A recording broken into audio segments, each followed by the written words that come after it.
దయగలిగినటువంటి మా యొక్క కన్న తండ్రి, మీ పాదాలకు వందనాలు తండ్రి. ఈ యొక్క మధ్యాహ్న సమయంలో మీ మాటల ముందు మేము కూర్చున్నాము.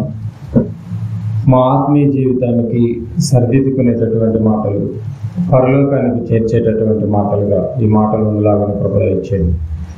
చెప్పే నేను ఆయన మీ మాటలనే మరి బిడ్డలకు చెప్పులాగా కృప ఇచ్చేయండి. మీ మాటగానే బిడ్డలు తీసుకునేలాగా కృప ఇచ్చేయమని. ఈ అంతర్శబ్దం ద్వారా ఎంతమంది అయితే మీ మాటలు వింటున్నటువంటి బిడ్డలను, వారి కుటుంబాలను ప్రత్యేకంగా మీరు జ్ఞాపకం చేసుకోండి. సదస్సులో ఎంతమంది అయితే చేరినటువంటి ప్రతి ఆత్మను వారి వారి హృదయాలతో వాక్యాన్ని వినే మహావాక్యాన్ని బిడ్డలందరికీ ప్రసాదింప చేయమని. మాట్లాడుతున్నటువంటి నాకు కూడా సమయోచితమైన జ్ఞానాన్ని ప్రసాదింప చేయమని. ప్రారంభం నుంచి ముగింపు వరకు కూడా మీ సన్నిధి కాంతులు మాతో ఉంచి నడిపింప చేయమని మా ప్రభువును ప్రియరక్షకుడైన యేసు క్రీస్తు నామమున ప్రార్థన సమర్పించి అడిగి వేడుకుంటున్నాం తండ్రి. ఆమేన్. చేరొచ్చినటువంటి దేవుని పిల్లలందరికీ మరోసారి వందనములు తెలియజేసుకుంటున్నాము. ఈరోజు కొన్ని వ్యక్తిగతమైనటువంటి మరి ప్రతి వ్యక్తికి అవసరమైనటువంటి మాటలు, ప్రతి ఆత్మను రక్షించుకోవటానికి శక్తి గల మాటలను మనం చాలా జాగ్రత్తగా ఆలోచిద్దాం. ప్రేమ దేవుని వారులారా, స్వచ్ఛమైన బోధ ఎలా ఉంటుందో అన్నది మనం ఈరోజు బైబిల్లో పరిశీలిద్దాం. స్వచ్ఛమైన బోధ, కల్తీ లేని బోధ ఎలా ఉంటుంది అనగా స్వచ్ఛమైన బోధ, ఆరోగ్యకరమైన బోధ ఎలా ఉంటుందో మనము బైబిల్లోనికి వెళ్ళి పరిశీలిద్దాం. దేహ ఆరోగ్యం కొరకు ఎన్నో జాగ్రత్తలు తీసుకుంటూ ఉంటాం. ఈ దేహం కొరకు ఎలా అంటే మంచినీరు తాగడం, అంటే ఏ నీరు అంటే ఆ నీరు తాగకుండా మంచినీరు తాగి జాగ్రత్తగా ఆరోగ్యాన్ని కాపాడుకుంటూ ఉంటారు. అలాగే మంచి ఆహారం తీసుకుని ఆరోగ్యాన్ని కూడా కాపాడుకుంటూ ఉంటారు. అలాగే ఏదైనా అనారోగ్యం వచ్చినప్పుడు ఏ మందులు అంటే ఆ మందులు వాడకుండా మంచి మందులు ఇచ్చేటటువంటి వారి దగ్గరికి వెళ్ళి మంచి మందులు కూడా వాడుకుంటూ ఉంటారు. ఇకపోతే మంచి గాలిని కూడా పీల్చాలని మంచి గాలిని పీల్చడానికి కూడా మంచి ప్రాంతాలకు కూడా వెళ్తూ ఉంటారు. ఏదైనా మంచిగా మనం ఉంటేనే ఆరోగ్యం కూడా బాగుంటుందని ఎన్నో జాగ్రత్తలు తీసుకుంటూ ఉంటారు. ఇది మీకు అర్థమైతే మరి మీరు వినేటటువంటి బోధ కూడా మంచిదై ఉండాలి. 60-70 సంవత్సరాల ఈ చిన్న జీవితంలో శరీరానికి ఎన్నో జాగ్రత్తలు తీసుకున్నటువంటి నీవు, ఎన్నో మంచి ఆలోచన చేసినటువంటి నీవు, శరీరంలో ఒక ఆత్మ ఉందని, ఆ ఆత్మను రక్షించుకోవటానికి నువ్వు వినే బోధలు కూడా మంచివై ఉండాలి. లేకపోతే ఆ యొక్క ఆత్మ అనారోగ్యానికి గురవుతుందని మీకు అర్థం కావాలి. కనుక ప్రియమైన దేవుని వారులారా, ఆ విన్న వ్యక్తులు అనారోగ్యానికి గురి కాకుండా ఉండాలి అంటే, మీ ఆత్మలు అనారోగ్యానికి గురి కాకుండా ఉండాలంటే మీరు వినే బోధ కూడా కల్తీ లేనిదై ఉండాలి, స్వచ్ఛమైన బోధ అయి ఉండాలి, ఆరోగ్యకరమైన బోధ అయి ఉండాలి. లేకపోతే ప్రమాదానికి గురవుతారని మీకు అర్థం కావాలి. బైబిల్లో కల్తీ బోధ అనేది కూడా ఉంది. అలాగే భిన్నమైన బోధ అని కూడా రాయబడింది. అలాగే కలిపి చెరిపేడు బోధ అని కూడా బైబిల్లో రాయబడింది. మరి ఇన్ని బోధలు బైబిల్లో మనకు కనిపిస్తున్నప్పుడు అజాగ్రత్తగా ఉంటే మాత్రం నువ్వు నష్టపోయే ప్రమాదం ఉంది. కనుక నీ ఆత్మను నువ్వు రక్షించుకోవాలి అంటే, నీ కుటుంబాన్ని నువ్వు రక్షించుకోవాలి అంటే నువ్వు వినే బోధ కూడా ఆరోగ్యకరమైన బోధ అయి ఉండాలి, కల్తీ లేనిదై ఉండాలి, అది స్వచ్ఛమైన బోధ అయి ఉండాలి. లేకపోతే ప్రమాదంలో పడే ప్రమాదం ఉంది.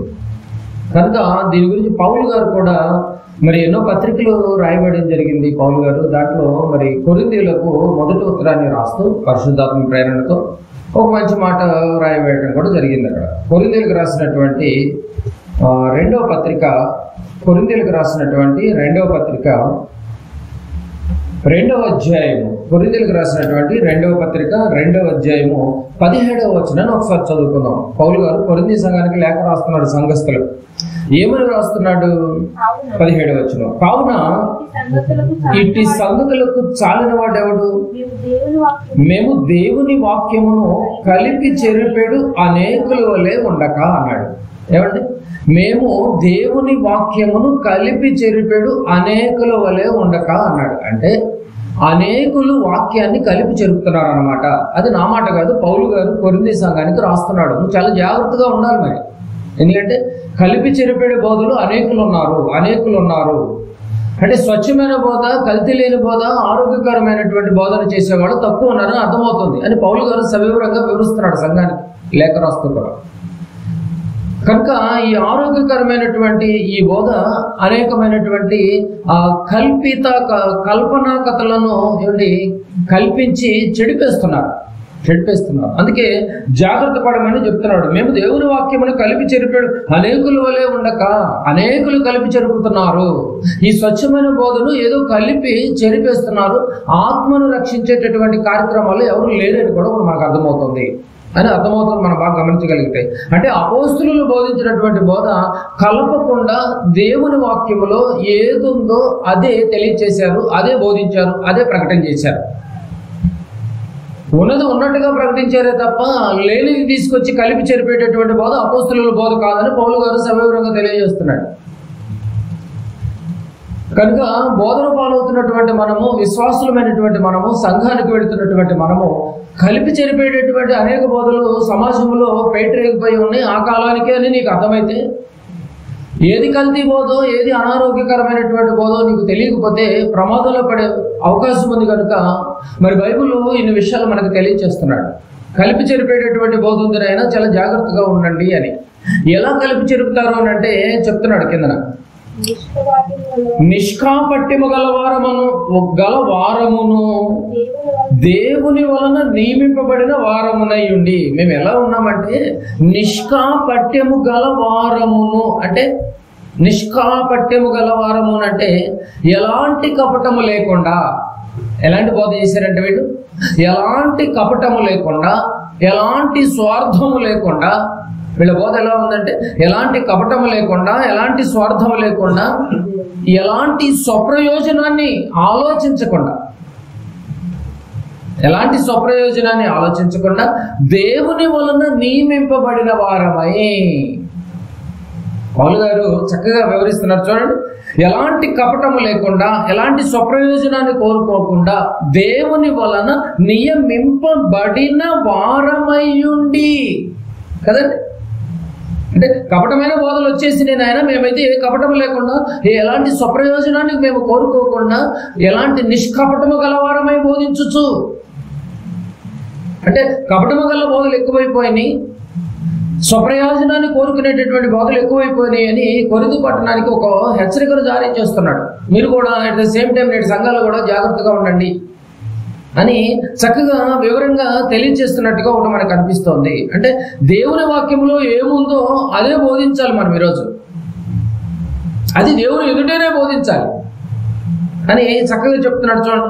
ఈరోజు సంఘాలలో బోధించేటటువంటి బోధ దేవుని వాక్యములో ఏదో అదే బోధించట్లేదు, కలిపి చెరుపుతున్నారు అని చక్కగా వివరిస్తున్నాడు చూడండి. కలిపి చెరుపుతున్నారు అంటే కల్పనా కథలను తీసుకొచ్చి యాడ్ చేసి మరీ చెబుతున్నారు అనమాట.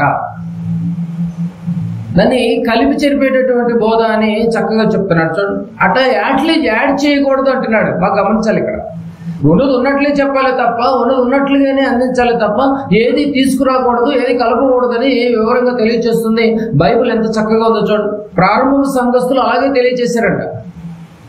అపోస్తులు ఉన్నటువంటి వారు కానీ, అపోస్తుల దగ్గర ట్రైన్ అప్ అయినటువంటి వారు కూడా కలిపి చెరపకుండా ఉన్నది ఉన్నట్టుగానే బోధించారు తప్ప వేరేది ఏది బోధించలేదు అని చక్కగా బైబిల్ సవివరంగా తెలియజేస్తుంది. బైబిల్ ప్రమాదంలో ఉంది. నిష్కాపటము గలవారమే మేము బోధిస్తున్నామే తప్ప కపటంతో ఒకటి పెట్టుకుని ఇంకోటి మేము చెప్పటం లేదు, బోధించట్లేదు. ఇది నువ్వు బాగా గమనించాలి సంఘస్థులారా అని చెప్తున్నాడు. అదే కొరింథీయులకు రాసినటువంటి పత్రిక 4వ అధ్యాయము 2వ వచనాన్ని కూడా ఒకసారి చదువుకుందాం. అయితే కుయుక్తిగా నడుచుకొనకయు. ఏమండి, ఇంకా కొరింథీయులకి చెప్తున్నాడు కుయుక్తిగా నడుచుకొనకయు అన్నాడు. కుయుక్తిగా అంటే చాలా మంది మాట్లాడుతుంటే స్వచ్ఛత ఉండదండి. స్వచ్ఛత అనేది ఉండదు. లోపల ఒకటి పెట్టుకుని బయట ఒకటి మాట్లాడుతూ ఉంటారు. దాన్ని కుయుక్తి అంటారు. వాస్తవంగా నువ్వు సేవలోనికి దిగిన విధానం వేరు, దేవుడు చెప్పమన్నది వేరు. లోపల ఏదో పెట్టుకుని బయట స్వచ్ఛత లేకుండా మాట్లాడేటువంటి వాడిని కుయుక్తులు అంటారు. అందుకే మేము కుయుక్తిగా నడుచుకొనక అన్నాడు చూసారు. కుయుక్తిగా నడుచుకొనక, ఈరోజు చాలా మంది అలాగే బోధిస్తున్నారు. కుయుక్తిగా నడుచుకొనక దేవుని వాక్యము వంచనగా బోధింపక. వంచన అంటే వంకరగా, ఏమంటే దేవుని వాక్యమును వంచనగా అంటే వంకరగా, తప్పుగా బోధింపక అంటే బోధకులు ఎంతో మంది వచ్చినప్పటికి కూడా బోధ మారకూడదని చెప్తున్నాడు. ఏమంటే బోధ మారకూడదు, కానీ రకరకాల బోధలు వచ్చేసాయి. ఈరోజు రకరకాల బోధలు వచ్చేసాయి. రకరకాల సంఘాలు కూడా ఏర్పడ్డాయి. ఈరోజు రకరకాల బోధలు వచ్చాయి, రకరకాల సంఘాలు ఏర్పడ్డాయి. వారికి నచ్చినట్టుగా వాళ్ళు బోధిస్తున్నారు.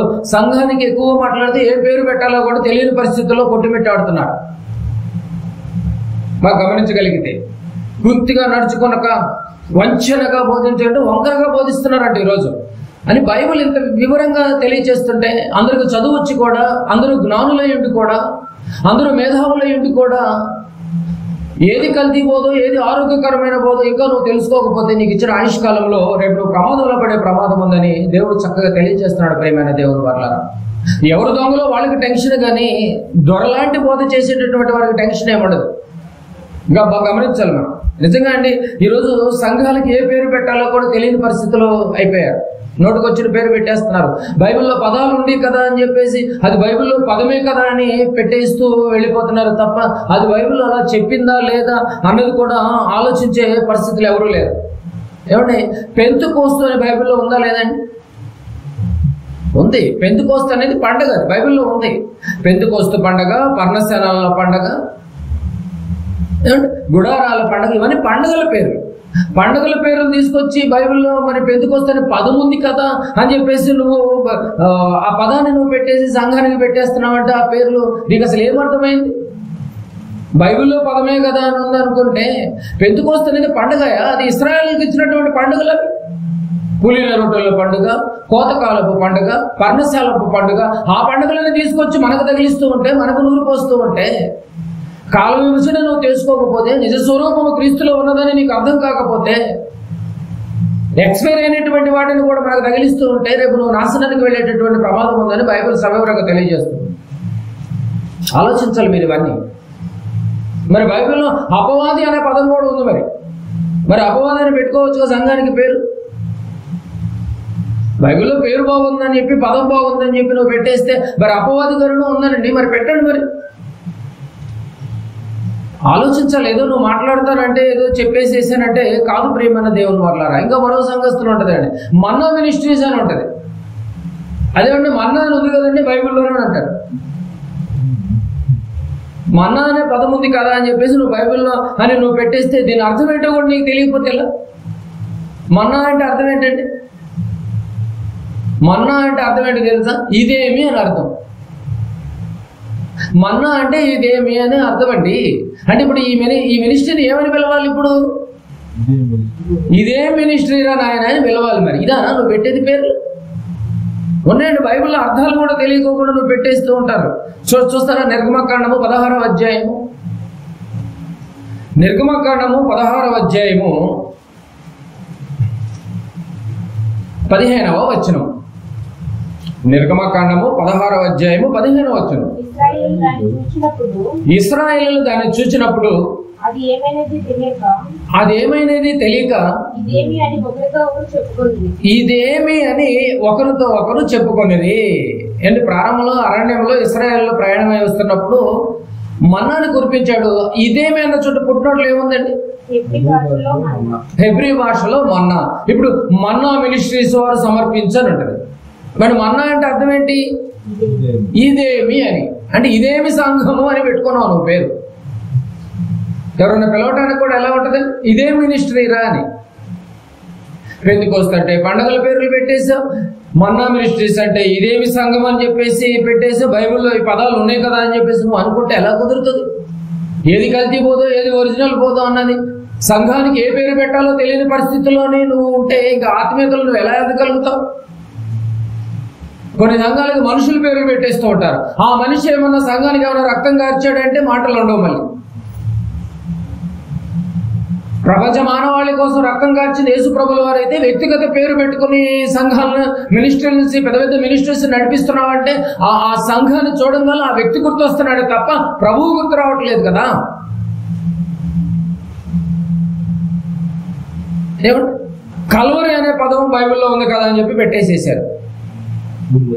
ఏమంటే కల్వరి అని బైబిల్లో ఉంది కదా అని చెప్పేసి పెట్టేసి దీని అర్థం ఏంటి? కల్వరి మినిస్ట్రీస్ అంటే, కల్వరి మినిస్ట్రీస్ అంటే ఏంటి తెలుసా? బైబిల్లో కల్వరి అంటే కపాలం అని అర్థం. కపాలం అని ఏమంటారంటే పుర్రె అని అంటారు. అంటే పుర్రె మినిస్ట్రీయా? లోకస్ వార్త ఒకసారి చూడండి. పదాలు ఉన్నాయి కదా, నోటికి వస్తున్నాయి కదా అని చెప్పేసి నువ్వు పెట్టేస్తానంటే కుదరదు ప్రియమైన దేవుని వారలారా. లూకాసు వార్త 23వ అధ్యాయము. లూకాసు వార్త 23వ అధ్యాయము. లూకాసు వార్త 23వ అధ్యాయము 33వ వచనాన్ని ఒకసారి చదువుదాం. 23:33 వారు కపాలమనబడిన స్థలమునకు వచ్చినప్పుడు అని ఉంది. వారు కపాలమనబడిన స్థలమునకు వచ్చినప్పుడు ఉంది. కపాలమనబడిన అన్న దగ్గర పుట్టినట్ల కింద ఏముందండి? కల్వరి అని ఉంది. కపాలం అంటే ఏంటంటే పుర్రె. ఆలోచించాలి మీరు ఇవన్నీ. పుర్రె స్వరము, కల్వరి స్వరం అనగానే మీకు ఏమర్థమైపోవాలి? పుర్రె స్వరం వచ్చి మాట్లాడుతుందని మీకు అర్థమైపోవాలి. పేర్లు పెట్టడమే సరిగా లేనటువంటి పరిస్థితుల్లో ఇంకా సంఘాన్ని నువ్వేమో నడిపిస్తావు? వ్యక్తిగతమైనటువంటి సంఘాల పేర్లు ఎందుకంటే అవన్నీ మీకు కూడా తెలుసు. బాగా ఆలోచించాలి. ప్రతి మనుషునికి ఏమంటే నిజంగా ఒక మనిషికే సంఘం పేరు పెట్టేశారు. మరి రక్తాన్ని కార్చినటువంటి ప్రభుల వారిని పక్కన పెట్టేసేసారు. ఆలోచించాలి మీరు ఇవన్నీ. ఏది కల్తీ పోదో ఏది ఒరిజినల్ పోదో మీకు అర్థం కాకపోతే ప్రమాదంలో పడే ప్రమాదం. కొరింథీయులకు రాసినటువంటి 2వ పత్రిక, కొరింథీయులకు రాసినటువంటి 2వ పత్రిక 4వ అధ్యాయము. స్వచ్ఛమైన బోధ ఏదో మీకు తెలియకపోతే ప్రమాదం ఉంది ప్రియమైన దేవుని వారలారా. కొరింథీయులకు రాసినటువంటి 2వ పత్రిక 4వ అధ్యాయము 2వ వచనం. అయితే కుయుక్తిగా నడుచుకొనకయు దేవుని వాక్యమును వంచనగా బోధింపకయు అని గమనిస్తున్నాం మనం ఇవన్నీ. నెక్స్ట్, సత్యమును ప్రత్యక్షపరచుట వలన ఏముందండి అక్కడ? సత్యం అంటే వాక్యం, మీకు అందరికీ తెలుసు. వాక్యమును ప్రత్యక్షపరచుట వలన ప్రతి మనుష్యుని మనస్సాక్షి ఎదుట మమ్మను మేమే దేవుని సముఖమునందు మెప్పించుకొనుచు. మనుషులకి ఏం ప్రత్యక్షపరచాలి? వాక్యమును ప్రత్యక్షపరచుట వలన మనిషి సాక్షిగా మారిపోతాం. మనస్సాక్షి ఎదుట మనస్సాక్షి చెప్పుద్ది. వాక్యం ఎప్పుడైతే అందిస్తున్నామో మనస్సాక్షి చెప్పుద్ది. అదే చెప్తున్నాడు చూడండి. సత్యమును ప్రత్యక్షపరచుట వలన ప్రతి మనుష్యుని మనస్సాక్షి ఎదుట.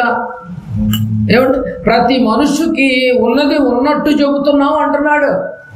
మనస్సాక్షిని గద్దించేదిగా వాక్యాన్ని ప్రత్యక్షపరుస్తున్నామని పౌలు గారు సవివరంగా తెలియజేస్తున్నాడు. అంటే ఏమండి, కల్పించి చెప్పటం లేదు మేము, కల్పించి చెప్పటం లేదు మేము. అలా చెప్పటం వలననే ప్రతి సంఘము అలా తయారైపోయిందండి. ఈనాడు సంఘాలన్నీ కలిపి చెప్పే బోధలే ఉన్నాయి తప్ప వారికి వాక్యం అంటే భయం అనేది లేకుండా పోయింది. ఆలోచించాలి. ఇవన్నీ నిజాలు, ఇవన్నీ నిజాలు. తెస్సలోనికి రాసినటువంటి పత్రిక, తెస్సలోనికి రాసినటువంటి పత్రిక 2వ అధ్యాయం. తెస్సలోనికి రాసినటువంటి పత్రిక 2వ అధ్యాయము 2వ అధ్యాయము 3వ వచనం 4వ వచనం ఒకసారి చదువుకుందాం. ఏలయనగా తెస్సలోనికి రాసినటువంటి పత్రిక 2వ అధ్యాయము 3-4 వచనాలు. 2వ తెస్సలోనిక, క్షమించండి నాది మిస్టేక్. 2వ తెస్సలోనిక 2వ అధ్యాయం 3-4 వచనాలు.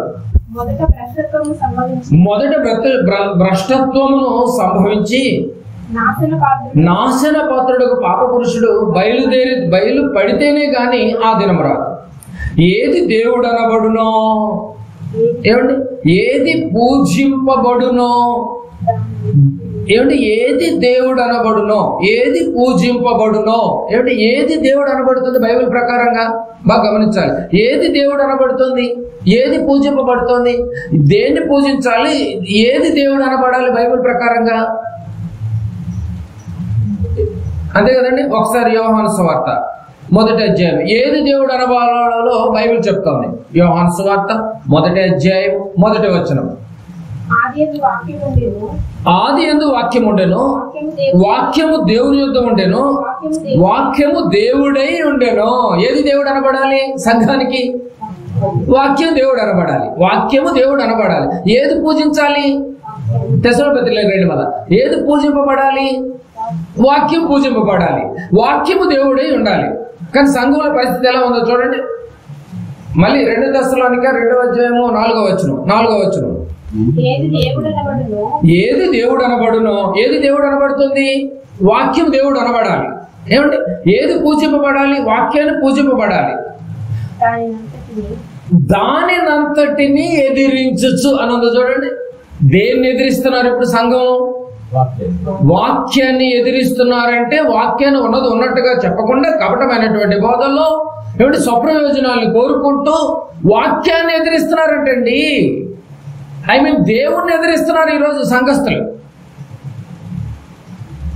మాక్సిమం సంఘస్థులందరూ దానినంతటిని ఎదిరించచ్చు. దేన్నంతటిని? వాక్యానికి అడ్డుగా ఉంటున్నారు, వాక్యాన్ని ఎదిరిస్తున్నారు. అర్థం కావట్లేదు మీకు?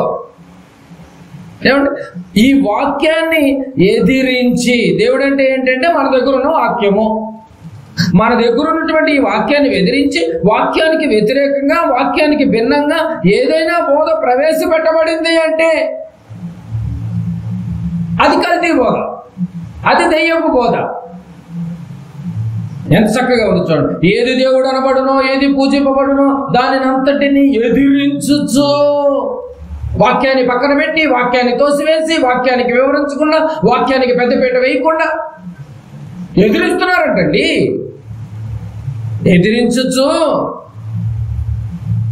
ఎదిరించచ్చు దానినంతటికి పైగా, దానికంతటికి పైగా. దేనికంతటికి పైగా? వాక్యానికి పైగా. వాక్యాన్ని క్రాస్ చేసి, వాక్యాన్ని ఓవర్టేక్ చేసి, వాక్యాన్ని పక్కన పెట్టి దానినంతటికి పైగా వాడు తన్ను తానే హెచ్చించుకొనొచ్చు. చూసారండి కల్తీ బోధ ఎలా ఉందో? చూసారండి. వాడు తన్ను తానే, వాడంటే ఈ దెయ్యం కాడు. ఈ దెయ్యం ఎవరి రూపంలో వచ్చింది? ఏదేను తోటలో దెయ్యం ఏ రూపంలో వచ్చింది? సర్పం రూపంలో వచ్చింది. నేడున్నటువంటి సంఘంలో దెయ్యం ఎలా కనిపిస్తోంది? ఏమైనా ఆకారం వేసుకుని దిగిందా? సేవకుల రూపంలో, విశ్వాసుల రూపంలో దిగుద్ది. దిగి వాక్యానికి పెద్దపీట వేయకుండా వంచనగా కపటమైనటువంటి బోధలో వాక్యాన్ని పూజించటం అనేది పక్కన పెట్టి, నన్ను పూజలు చేయండి, నన్ను మెప్పించండి, నన్ను పొగడండి, నన్నే ధ్యానించండి, నేను చెప్పిందే వేదము అని వాక్యాన్ని ఎదిరించి, వాక్యాన్ని ఎదిరించడం అంటే దేవుణ్ణి ఎదిరించడం అంటే వాక్యాన్ని ఎదిరించడమే. తన్ను తాను హెచ్చించుకొనొచ్చు, తాను దేవుడునని తన్ను కనపరుచుకొనొచ్చు. దేవుని ఆలయములో కూర్చుండును గనుక. దేవుని ఆలయంలో దెయ్యం ఎవరికైనా కనిపిస్తుందండి? వాడు దేవుని ఆలయంలోనే కూర్చున్నాడు దెయ్యం గాడు, వాడు కనపడడు, కనిపించడండి వాడు. ఎందుకంటే వాడు తను తాను హెచ్చించుకుంటూ ఉంటాడు. నీకు కూడా హెచ్చింపు మాటలే కావాలి, నిన్ను కూడా పౌడే మాటలే కావాలి. నీకు కూడా ఎదిరిస్తున్నారంట, వాక్యాన్ని ఎదిరిస్తున్నారంట, వాక్యాన్ని ఓవర్టేక్ చేస్తున్నారంట, వాక్యాన్ని పక్కన పెడుతున్నారంట, వాక్యంలోనే ఏదో కలిపి చెరుపుతున్నారంట. తను తాను ఎదిరించచ్చు దేవుని ఆలయంలో కూర్చుండును గనుక ఏ విధముగా నైనను ఎవడును మిమ్మును మోసపరచనీయకుడి. ఆ కూర్చున్న వాడు ఎవడు? వాడే దెయ్యం మనిషి. ఎవడో మిమ్మల్ని మోసం చేస్తున్నాడంట, వాడు దేవుని ఆలయంలోనే కూర్చున్నాడంట.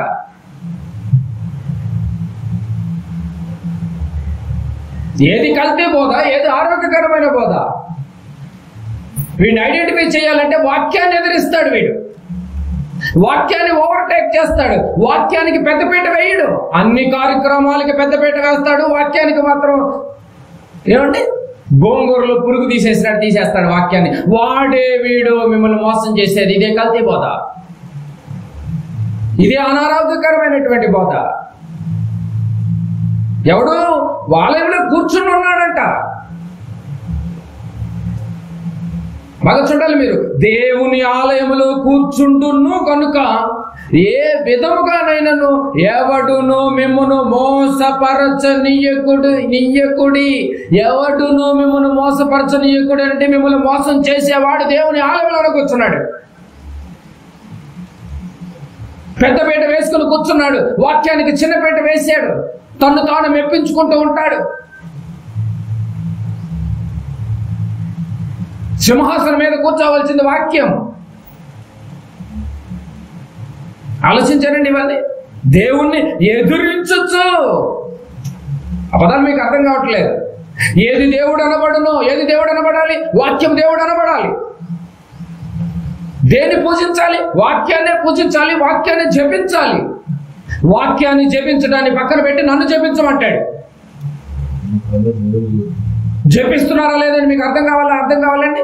సంఘం పేరు చెప్పగానే వ్యక్తి గుర్తొస్తాడు మీకు. వాడే ఏలుతుంది అని మీకు గుర్తొస్తుంది మీకు. అయితే నువ్వు వాడిని పూజ చేస్తున్నావు అనమాట. వాడే నేను మోసం చేస్తున్నాడు.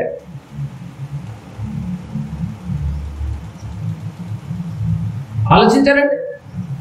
ఆలయంలో కూర్చుంటున్న కనుక దానిని ఎదిరిస్తున్నారండి బాబు. ఈరోజు దేవుని వాక్యాన్ని పక్కన పెడుతున్నారు. ఎదిరించచ్చు. దానిని అంతటికి పైగా వాడు తను తానే హెచ్చించుకొనొచ్చు. తాను దేవుడునని తను కనపరుచుకొనొచ్చు.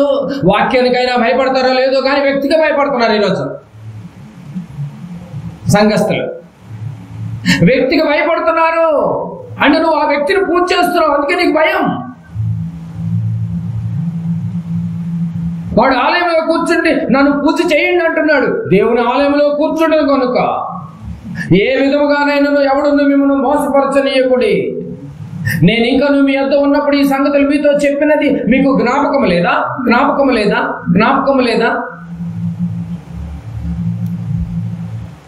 ఎన్నిసార్లు మీకు జ్ఞాపకం చేశాను అంటున్నాడండి పౌలు గారు కొరింథీ తెస్సలోనిక సంఘస్థుల్ని. ఎన్నిసార్లు మీకు జ్ఞాపకం చేశాను అంటున్నాడు. చూసారండి.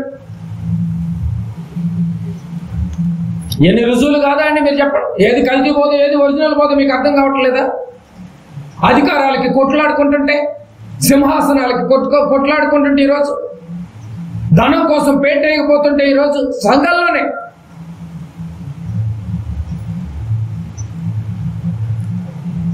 కొరింథీయులకు రాసినటువంటి రెండవ పత్రిక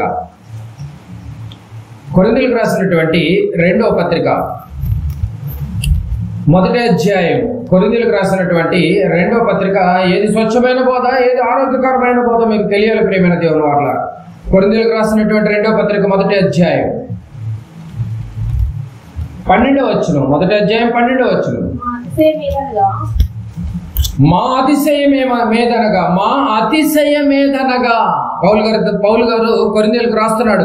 మా అతిశయమేదనగా లౌకిక జ్ఞానమును అనుసరింపక. లౌకిక జ్ఞానమును అనుసరింపక అంటే లౌకిక జ్ఞానం అంటే అందరినీ ఆకట్టుకునే విధంగా అని అర్థం. ఈరోజు అందరినీ ఆకట్టుకుంటారండి బాబు. అలాంటి లౌకికమైనటువంటి మాటలు మా దగ్గర ఉండవండి. నిజమండి. అలాంటి మాటలతో అందరినీ ఆకట్టుకునే విధంగా ఉంటాయి ఆ మాటలు కూడా. అదే అంటున్నాడు చూడండి. మా అతిశయమేదనగా లౌకిక జ్ఞానమును అనుసరింపక. మేము లౌకిక జ్ఞానం అనుసరించము. అందరినీ ఆకట్టుకునే కోణంగా మా మాటలు ఉండవు. అందరినీ వాక్యంతో రపకోత కోసే విధంగా ఉంటాయి తప్ప ఆకట్టుకునే కోణం మా దగ్గర ఉండదు అంటున్నాడు చూడండి పౌలు గారు. మేము అలా లౌకిక మాటలతో మేము ఆకట్టుకోలేమని అంటున్నాడు పౌలు గారు. ఏమండి నిజమండి. అప్పటి వరకు పాస్టర్ గారు విడిగా ఉన్నా మామూలుగానే ఉంటూ ఉంటాడు. స్టేజ్ మీదకి వెళ్ళగానే మాటలు మారిపోతూ ఉంటాయి. అదేనండి లౌకికమైనటువంటి మాటలు అంటే. అదే లౌకికమైనటువంటి మాటలు మీకు అర్థం కావాలి. ఆ మాటలు మనకు రావు. దేవుని బిడ్డలారా కింద బాగానే మాట్లాడు, స్టేజ్ కింద, దాన్ని లౌకిక జ్ఞానం అంటారు. ఆలోచించాలి ఇవన్నీ మీరు. లౌకిక జ్ఞానముతో మేము ననుసరింపక అంటే స్టేజ్ మీద ఒకలాగా స్టేజ్ కింద ఒకలాగా కాదు, యథార్థంగా ప్రవర్తించాలంటున్నాడు.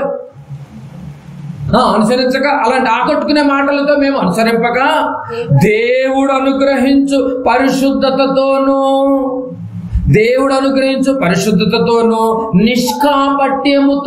నిష్కాపట్యముతోను అంటే దేవుని కృప చేతనే, నిష్కాపట్యముతోను దేవుని కృపనే అనుసరించి మనుషుల కృప మాకేం అవసరం లేదు, మనుషుల మెప్పు మాకేం అవసరం లేదు, ఆకట్టుకుని జనాల్ని పోగు చేసుకోవాలంత అవసరం మాకు లేదు. దేవుని కృపతోనే అనుసరించి అని ఉంది చూడండి. ఇదేనండి బాబు కల్తీ బోధ. మీకు అర్థం కావాలి. మనుషుల దయ, మనుషుల మెప్పు మాకు అవసరం లేదు. మేము దేవుడు అనుగ్రహించు పరిశుద్ధతతోనూ నిష్కాపట్యముతోనూ, అంటే దేవుణ్ణి అనుసరించే మా బోధ ఉంది.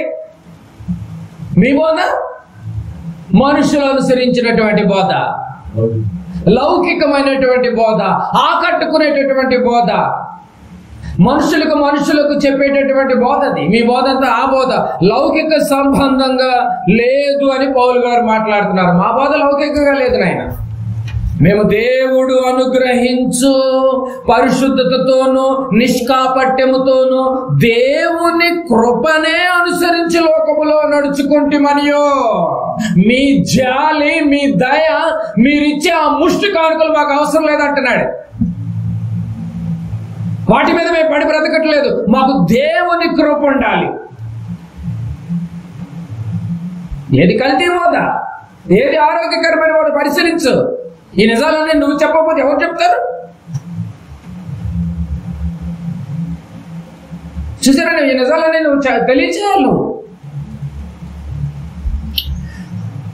దేవుడు అనుగ్రహించు పరిశుద్ధతతోనూ నిష్కాపట్యముతోనూ దేవుని కృపనే అనుసరించి లోకములో నడుచుకుంటమనియు, విశేషముగా మీ ఎడలను నడుచుకుంటమనియు మా మనస్సాక్షి సాక్ష్యమిచ్చుటయే. మా మనస్సాక్షి ఎంత సాక్ష్యం ఇస్తుందో తెలుసా అని ఎంత చక్కగా చెప్తున్నాడండి పౌలు గారు. ఎంత చక్కగా చెప్తున్నాడు. నిష్కాపటమైనటువంటి బోధ మాలో లేదు. లౌకికమైనటువంటి మాటలు, ఆకట్టుకునేటటువంటి మాటలు, జాలిగల మాటలు, దయగల మాటలతో మేము ఆకట్టుకోవట్లేదు. దేవుని కృపతోనే మేము ముందుకు వెళ్తున్నాము. పరిశీలించాలి ప్రియమైన దేవుని వారలారా. పొగిడే బోధలు మాకు అవసరం లేదు. దేవుని వాక్యాన్ని ఎదిరించే బోధ మనం చేయకూడదు. ఏ సేవకుడైనా తన్ను తానే వాడు దేవుడునని అనిపించుకొనొచ్చు, దేవాలయంలో కూర్చొని ఉన్నాడు, మిమ్మల్ని ఎవరో మిమ్మల్ని మోసం చేస్తున్నారని తెలుసుకొనుడని ఉందలేదండి. ఆలోచించాలి ప్రియమైన